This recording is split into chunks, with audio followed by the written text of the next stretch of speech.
The light that bled through the sand-colored canvas walls of the briefing tent was the color of sickness. It did nothing to keep out the Kandahar heat which pressed in from all sides, a patient and searching thing that found its way beneath my fatigues to lay claim to the skin.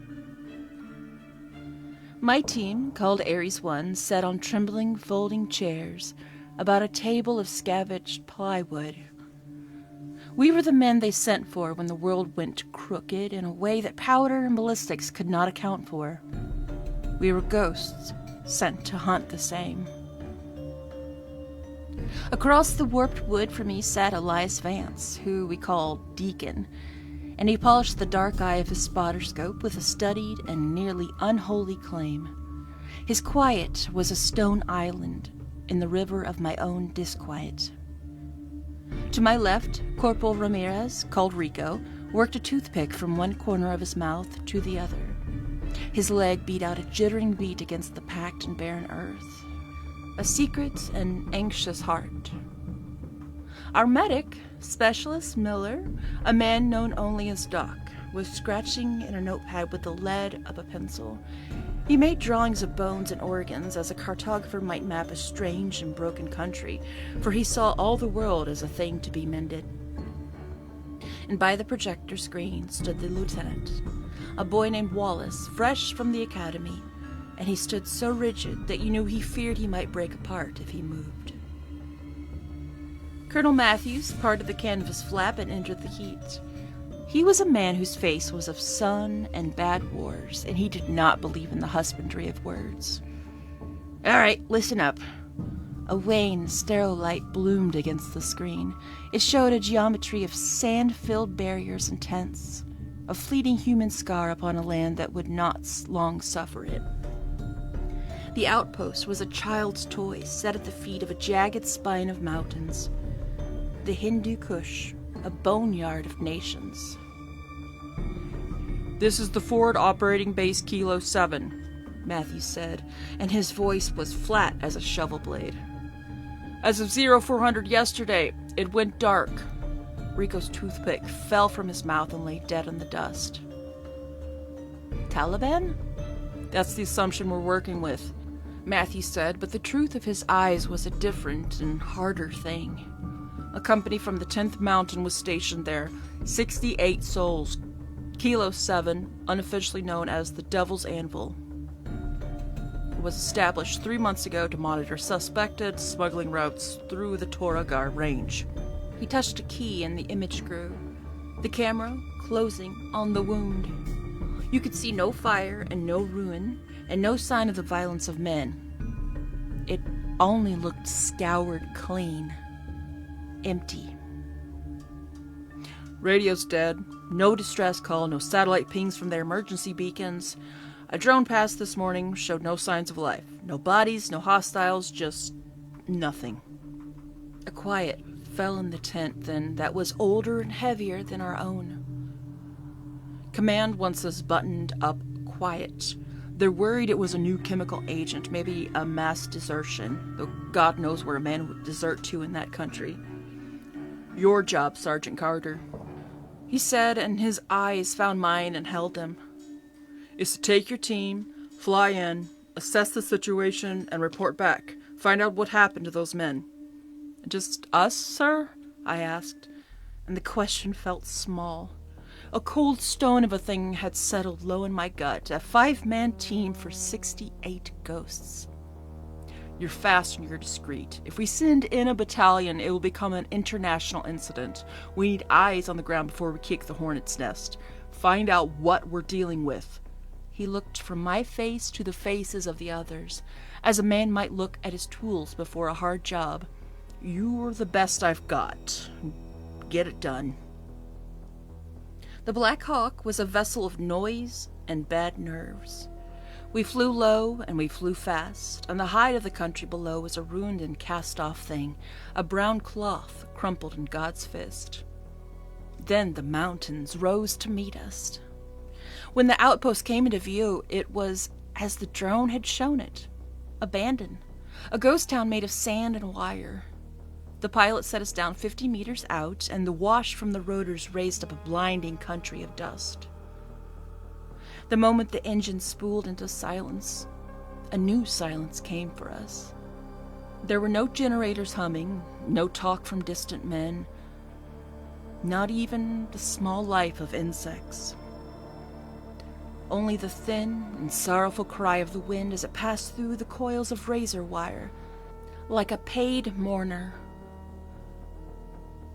"All right, Wallace, you're on point," I said into that quiet. "Rico, you've got our 6. Deacon, find some high ground. Doc, stick with me." We moved in the manner of men who hunt what hunts them, our rifles sweeping the dead air. The gate to the compound stood open like a mouth that had forgotten what it meant to close. Inside we found a war in miniature, left unfinished on a crate, a Humvee with its hood raised to the sky like a supplicant, and beside it on a tarp were its own steel guts laid out with a terrible neatness. In the mess tent, a plate of food sat petrified upon a table, the bodies of flies entombed in the hardened blood of a ketchup bottle. "No blood, no brass," Rico's voice said in the comms. "They didn't even get a shot off." Then came Deacon, his voice a ghost from a higher place. "Got a perch on the south watchtower, Sergeant. I see nothing. No tracks leading out. It's like they just evaporated." We went through the barracks, tent by tent, parting the canvas flaps on these tombs. And each one was the same. The cots were made with a crisp and meaningless order. There were photos of women and children taped to the footlockers, small paper talismans that had failed. There were books with their spines broken on the nightstands. This was not the work of men who had fled. You do not leave the picture of your little girl. This was an erasure. This was a thing worse.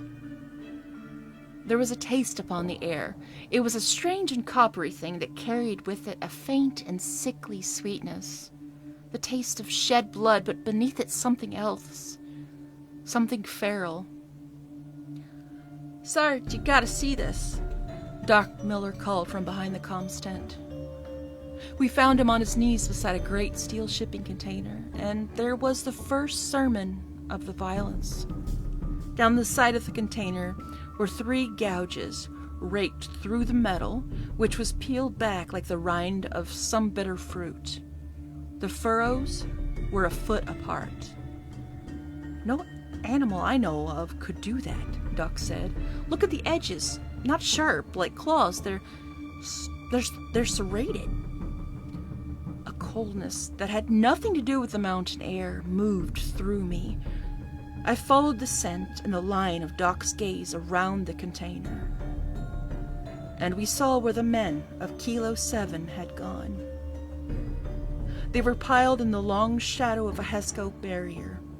All 68 of them, or the parts that remained. Bodies were unmade with a hunger that knew nothing of mercy or war. Limbs torn from their sockets, torsos cracked open like sea pods and scoured clean. These men had not been killed, they had been butchered. They had been fed upon. I had seen what bombs and bullets do to the bodies of men, but this was a new and darker testament. This was not the work of any man. Doc Miller turned and was sick in the sand. Wallace stood a statue of disbelief, his face the color of leached stone. Even Rico was silent, his hand a white-knuckled claw upon the stock of his weapon. What in God's name?" Wallace said. My eyes followed a dark and clotted path in the sand that led away from the carnage. It did not lead to the gate, it led straight for the sheer rock of the mountain that stood judgment over us all. And there, held in the shadow of an overhang, was a black negation in the stone. A cave. The smell was stronger there. "Deacon, you see this?" My own voice sounded like a stranger's. "I see it, Sarge. Cave mouth. The drag marks lead right to it." And the truth of it settled on me. The answer was not in the outpost. The answer was in that black and waiting hole. Whatever had done this had come down from the mountain, and it had dragged its prizes home. "We can't go in there," Wallace said, his voice a brittle thing he had just found. "We should report back. Call in an airstrike, level the whole damn mountain." "The colonel's orders were to assess, Lieutenant," I said, and every true and terrified part of me clamored to agree with the boy. "We don't know what we're dealing with. If it's a new kind of biological agent, bombing it could spread it for miles. We need intel." "Jake's right," Deacon's voice came over the radio, a steady thread to the world of the sun. "We don't go in blind. We have to look. I'll stay on overwatch. I can see the entrance from here." And so the judgment was passed. We readied ourselves in a kind of grim sacrament, swapping our rifles for the close quarters weapons that would prove to be a little more than folk magic against such a dark. I took up the shotgun and we hung upon our bodies every grenade we carried. With Deacon as our anchor to the world of light, we four walked to the cave. At its mouth the air turned its back on the sun, and the heat was leached from your skin by a cold that had been waiting there for a very long time. The darkness within was a solid thing, a wall of absolute black that drank the beams of our weapons' lights and gave nothing back. "Rico, you're on point," I said into the quiet. "Move slow. Sound off every 10 meters. We stepped across that threshold, and the world of sun and logic fell away behind us. We entered a new province. The world of the cave was slick with some dark ichor I did not wish to name. The passage was a narrow gullet, the rock of it damp and cold to the touch. Our lights drew frantic patterns over the walls, which bore the fossil record of some forgotten nightmare. After 20 meters, the throat of it opened, and we stood in a great and lightless cathedral. Here were the nests. They were obscene totems, woven from the scavenged fabric of uniforms and the coils of razor wire and hanks of what could only be human hair. And scattered in and among them were the bones of men, gnawed and splintered and cracked. "Jesus Christ," Wallace breathed. "It's a lair." Then a sound. It rose from the depths and echoed in that great and hollow dark. It was not a growl, nor was it a shriek. It was a wet and chittering click, the sound of 1,000 mandibles working in unison, a sound that bypassed the ear and settled in the oldest part of the soul. It came from all around, from the black mouths of tunnels unseen, from the crevices in the rock above us. "Contact!" Rico yelled, but he did not know where to aim his rifle. And then they peeled themselves from the shadows. They wore the shapes of men, but they were a blasphemy of that shape, taller than a man and with limbs that were too long, and which bent at obscene angles. Their skin was the pale and venous white of a grub's belly, and it was stretched thin over the hard knots of their muscle and the protrusion of their bones. Where their eyes should have been, there was only a puckered and seamless flesh, a blind judgment. Their jaws unhinged, and their faces split open to show a palisade of bone needles for teeth. And they moved with the twitching and silent quickness of hunting birds, their serrated claws scrambling on the stone. The first of them fell from the ceiling with no sound at all, and it landed behind Lieutenant Wallace. Before the mind could rightly tell the eye what it was seeing, an arm of impossible length speared through the lieutenant's chest from behind, erupting from his sternum in a wet and glistening spike. He made a soft exhalation of blood and ruin, his eyes wide with a final and damning surprise. The creature ripped his arm back, and the lieutenant folded into the stone. And the world contracted to the muzzle flash of our guns and the clamor of our screaming. "Open fire!" I roared, and the cavern devoured the sound as if it had never been. Rico answered with the M249, and its bellow was a blind and hammered prayer in that rock. The tracers knit a seam of red ruin in its pale hide, and it let out a shriek that sent the teeth to grinding in your own skull. It fell back a step, but it did not fall down, and 2 more came out of the black to take its place. My shotgun spoke its one word into the dark, and the face of the nearest thing became a shredded clump of meat. But it did not stop. It came on, its eyeless head a ruin of raw flesh and needle teeth, and I fired again, and its head became a wet gospel of bone and gore that spattered the cavern wall. "They're everywhere!" Doc yelled, and his M4 spoke in quick and reasoned bursts that did no good. "Fall back to the entrance!" But the way we had come was choked with them now, a new tide of them pouring from the gullet of the cave, their clicking a dissonant choir that unwound the mind. We were entombed. One of them was on Rico as his weapon ran dry. He drove the barrel into its split-toothed maw, but the gun gave only a dead man's click. The thing's jaws closed on the barrel and bent the steel.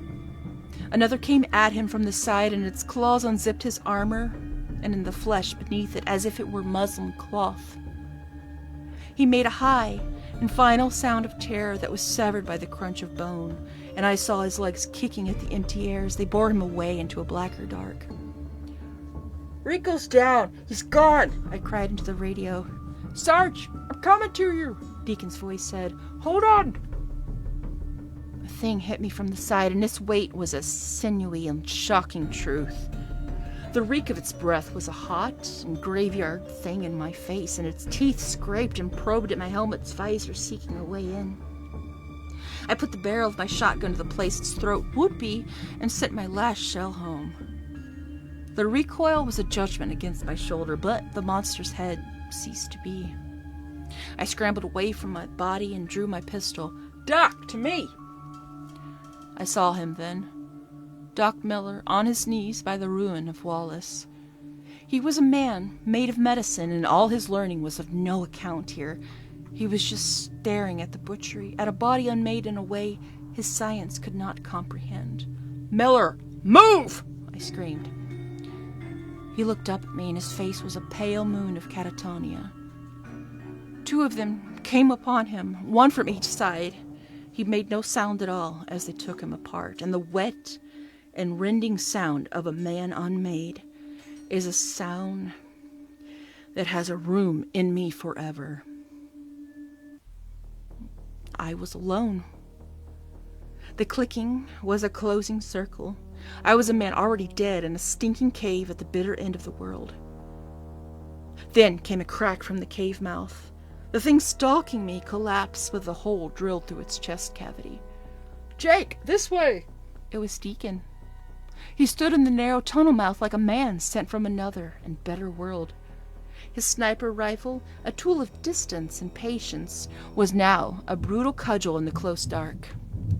He fired again, and each shot was a commandment that found a home in the writhing shapes before us, buying me a breath, then another. I ran and scrambled past him into the narrow stone. "They caught them," I gasped, the foul air a poison in my throat. "They got them all." "I know," he said, and his face was grim stone as he chambered another round. "We have to block this passage. We make our stand here." He kicked at the wall, and a small torrent of rock and scree fell to partially block the tunnel behind us. A fleeting bit of work against a hunger that had all of time. We were 2 men against a hive, trapped in the anvil's gut. We could hear them beyond the loose rock of our barricade, a dry and scratching sound, a tireless industry of hunger. The chittering never ceased. "How many mags you got?" Deacon asked, and his voice was calm in that howling dark. "2 for my pistol. You?" 1.5 for the rifle," he said. "Maybe 20 rounds." "Not enough. Not in all the world would that be enough." "Sarah," I whispered. The name was a prayer said to a God who was not listening. I saw her face, and her belly round with a child I would never see. A laugh came out of me, a dry and broken thing. "Don't do that, Jake," Deacon said, his voice soft but with a hard edge of command. "Don't check out. Stay with me." He was right. I shook my head to cast out the ghosts. Okay. What's the play, Deacon? He peered back down the passage toward the thin hope of daylight. We can't stay here. They'll claw through, or they'll wait us out. Our only chance is a straight run for the Helo's radio. Through the outpost? They could be out there too. Better out there in the sight of God than in here. The scraping on the rocks grew frantic. A pale and three-fingered hand wormed its way through a gap. My pistol bucked in my hand, and the hand vanished with a thin shriek. It's now or never, Deacon said. He held a fragmentation grenade in his palm. On my go, I'll throw this, you run, don't look back, don't stop, get to that chopper, and call a fire mission on this godforsaken rock. What about you? I asked, though I knew the answer. He gave me a smile that was a sad and fleeting thing. The sniper's job is to cover the retreat. He pressed a small, worn cross into my palm, its metal warm from his body. Go home, Jake. No. We go together. There's no time for both of us, he said, and his voice was iron, and it was judgment. The barricade was giving way, a great stone shifting to show a leering and eyeless face. You have something to go home to. I just have my sins to answer for. Now go! He pulled the pen and let the spoon fly and counted 2 heartbeats before he lobbed it over the rocks. For the Lord is my shepherd, he roared into the black, and I did not hesitate. The moment the grenade left his hand, I turned and I ran. I ran down that slick, dark passage toward the light, and I did not know a man could run so fast. The grenade went off behind me, and the concussion was a great hand that shoved me forward. And behind the roar of the blast came the flat crack of Deacon's rifle, and the shrieking of the damned, and the sound of a good man's final stand. I came out of the cave and into the blinding sun, and the clean air was a grace I did not deserve. I did not look back. I ran across that dead compound, past the silent cots and the frozen game, and the shades of 68 men ran with me. I was almost to the helicopter when it came from the roof of the comms tent. It must have found another way out of the rock. It was a great bull of a thing, its pale hide scarred and mottled with age, and it landed before me and cut off the world. It hissed a sound of triumph, and its face split open. My pistol was a useless weight in my hand. My rifle was in the cave. There was no soldier left in me then, only an animal that had been shown its own grave and did not care for it. I lunged, and I took up a heavy wrench that lay by the Humvee. The thing swiped at me, and its claws drew 4 red furrows through my body armor and into the meat of my chest. The pain was a fire, but it did not matter. I swung the wrench and gave it all my hate and fear, and it connected with the side of its head with a sound like a melon breaking on stone. It reeled, and I swung again, and I did not stop swinging until its eyeless face was a ruin of pulp and gore and shattered bone. It fell twitching, and I stood over it, my breath a ragged saw in my lungs, my chest a wall of fire, and the small cross clutched hard in my fist. I stumbled into the Black Hawk and fell upon the radio, my hand leaving a bloody smear on the dials. "Mayday! Mayday! Mayday!" I rasped, my voice a stranger's.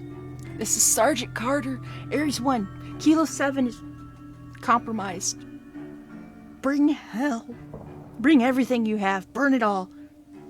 Burn the mountain." I came to in a room of sterile white in Landstuhl, Germany. The clean sheets felt a stranger to my skin. Sarah was asleep in a chair beside the bed, her hand laid upon the swell of her belly, where our son was waiting to be born. And for a moment, I let the lie in, that it had all been a fever dream, come upon me in that land of dust. And then you'd draw a breath, and the fire would wake in your chest where they'd sewn you up, and you'd see the thick ghosts of the bandages, and you would know what was true.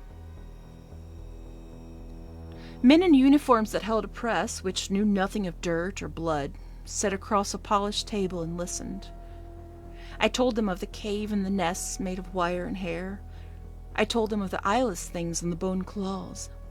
I told them how Rico was taken, and how Doc was unmade, and how the boy Wallace fell without a sound, and how Deacon went to meet his God with his rifle singing. I told it all. When I was done, the colonel who ran the thing steepled his fingers, and he looked at me not as a man, but as a problem to be solved. He said, "Sergeant, you've been through a severe trauma. The men of the 10th Mountain were set upon by a force of insurgents of a great and terrible number. And in your state of shock, your mind, Sergeant, has conjured a myth to paper over reality that was merely ugly and without larger meaning." They had dropped the fire on the coordinates I gave them, you see. They had scoured that piece of mountain back to the bedrock and made of it a monument of black glass. They were burying the cave, and they were burying the truth in it. The official paper would speak of an ambush and overwhelming force. The paper would speak of a sole survivor, a Sergeant Carter whose mind had come unseated by the horrors of men. It was a neater story. They gave me a medal for the blood I had lost and an honorable discharge and a folder that said I was a whole man, fit for the world again. And I came home. And I held my wife. And I was there to see my son Leo born. I try to be the man they have a right to. But when the day is done and the house is quiet, and my eyes close, I am back in the mountain's gut. I see the pale limbs moving in the strobing light of the guns. I hear the wet and endless chittering. I hear the sound of a man coming apart in the dark, and I hear Deacon's final prayer shouted into the black. A man who survives is not a man who is whole, for you leave pieces of yourself in the places where your brothers fall. And some part of me is still in that cave, buried under a turned rock and fire in the shadow of the devil's anvil. There are nights I lie awake, and the house is still. I can feel the great weight of the world's darkness, and I think a thought that is a cold stone in my soul. They put their report in a file.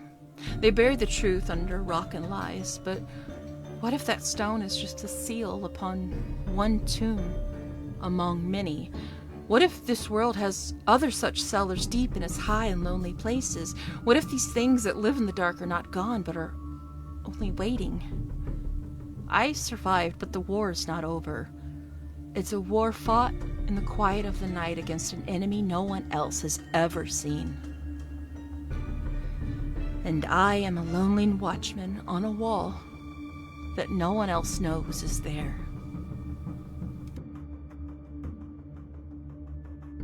Hello, peoples. I just wanted to thank you for listening.